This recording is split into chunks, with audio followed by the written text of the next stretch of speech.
Hi friends, అందరికీ నమస్కారం అండి. ఇప్పుడే అందిన వార్త రాష్ట్ర ప్రభుత్వ ఉద్యోగులకు సంబంధించి నేడు తాజా సమాచారం. ఈరోజు తేదీ తీసుకున్నట్లయితే ఆగస్టు 4వ తారీఖు అండి. వీడియోలో వచ్చేసి 2 నుంచి 3 అప్డేట్స్ అయితే రావడం జరిగింది.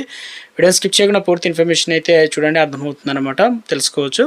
మరోసారిగా ఛానల్ వస్తే తప్పకుండా నల్లకల్లా సబ్స్క్రైబ్ బటన్ అయితే ఉంటుంది. వీడియో కింద సబ్స్క్రైబ్ చేసుకొని bell button all notification activate చేసుకోండి. చూసిన ప్రతి ఒక్కరు కూడా ఒక లైక్ అయితే చేయండి. మిత్రులందరికీ వీడియోని షేర్ చేసే ప్రయత్నం చేయండి. ఎవరిలాగైతే వెళ్ళిపోదామండి టాపిక్లోకి.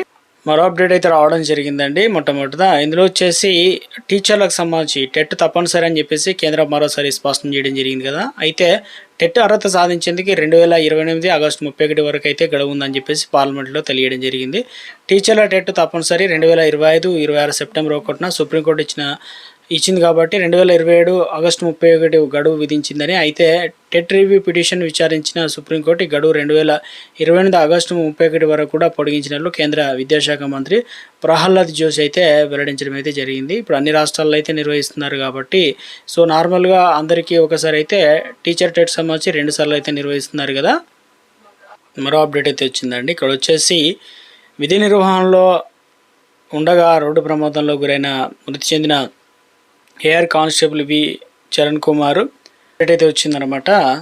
ఇందులో వచ్చేసి విబీజీ రామ్జీ పథకంలో సేవలు అందిస్తున్న ఎఫ్టీఈ ఉద్యోగుల న్యాయపరమైన డిమాండ్లు వెంటనే పరిష్కరించాలని కోరుతూ ఉద్యోగులు పోరుబాట పట్టారు. సోమవారం ఖైరతాబాద్లో పంచాయతీరాజ్ గ్రామీణాభివృద్ధి శాఖ కమిషనర్ ఆఫీస్ ఎదుట వివిధ జిల్లాల నుంచి తరలి వచ్చినటువంటి ఉద్యోగులు ధర్నా అయితే నిర్వహించారు. అనంతరం గ్రామీణాభివృద్ధి శాఖ స్పెషల్ ఆఫీసర్ శ్రీ లక్ష్మిని కలిసి పలు డిమాండ్లతో కూడినటువంటి వినతి పత్రాన్ని అయితే అందజేయడం అయితే జరిగిందనమాట. రెగ్యులర్ ఉద్యోగులు ప్రభుత్వ ఉద్యోగులకు సమానంగా ప్రతి నెల 1వ తేదీన జీతాలు చెల్లించాలని కోరారు. ప్రభుత్వం నెల 15లోగా తమ డిమాండ్లు పరిష్కరించాలని, లేకపోతే ఉద్యమాన్ని మరింత ఉధృతం చేస్తామని హెచ్చరించారు.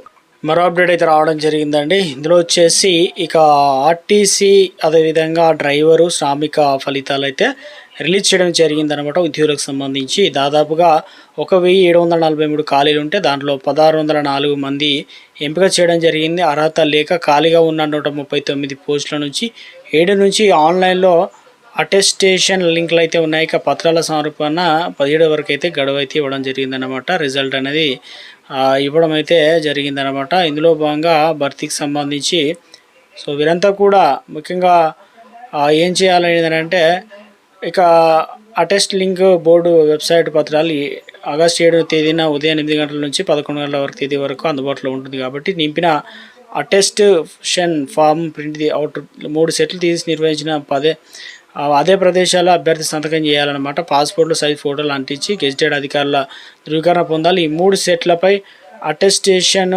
ఏదైతే ఉన్నాయో ఫారంలను ఇతర సర్టిఫికేట్ జిరాక్స్లతో పత్రాలు ఇవన్నీ కూడా కలిపి ఆగస్టు 17 నాటికి సంబంధిత జిల్లా ప్యారిస్ దాంట్లో పోలీస్ కార్యాలయంలో కమిషనర్ కార్యాలయంలో నేరుగా అందజేయాలని చెప్పేసి అధికారులు వెల్లడించడం జరిగింది. క్యారెక్టర్ వెరిఫికేషన్ వైద్య పరీక్షలు పూర్తయిన తర్వాత అభ్యర్థులు తుది నియామక ఉత్తర్వులు జారీ చేస్తామని బోర్డు అనేది అధికారులు అయితే స్పష్టం చేయడం జరిగిందన్నమాట. ఇవన్నీ కూడా కంప్లీట్ చేయాలన్నమాట.